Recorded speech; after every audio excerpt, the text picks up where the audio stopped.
On the eve of Papua New Guinea's 50th independence anniversary, the people continue to suffer because of the litany of crises under the Marape government.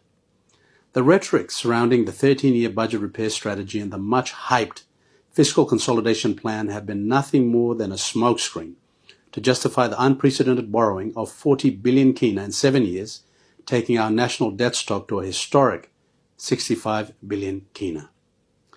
Now, fiscal consolidation refers to government policies aimed at reducing budget deficits and national debt by either increasing revenues or decreasing expenditures.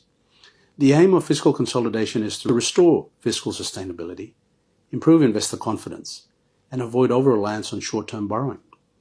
After 6 years, the fiscal consolidation plan of the Marape government has failed.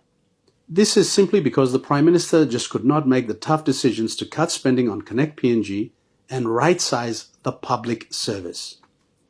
From the 5.6% legislated funds for the Connect PNG program, over 8.5 billion kina has been spent on road infrastructure without any audits in the last 6 years.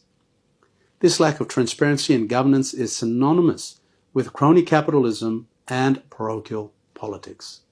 If the Marape government was serious and focused on decreasing expenditures, we should have stabilized the debt, curbed inflation, significantly reduced the deficit, and created fiscal space for investments.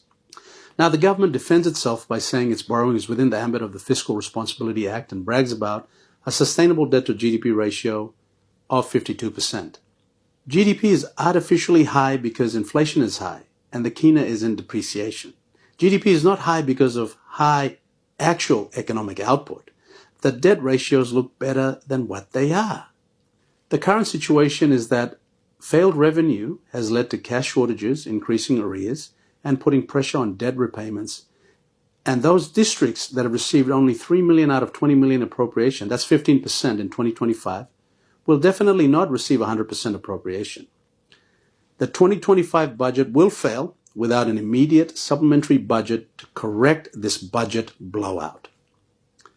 The Marape government, under the guise of fiscal consolidation, has plummeted the country into unsustainable debt with no foreign direct investment in 6 years, no growth prospects, and wider inequality. Marape lamented recently that 214.5 billion over 12 years has not produced any tangible development outcomes, citing that budget implementation lacks transparency.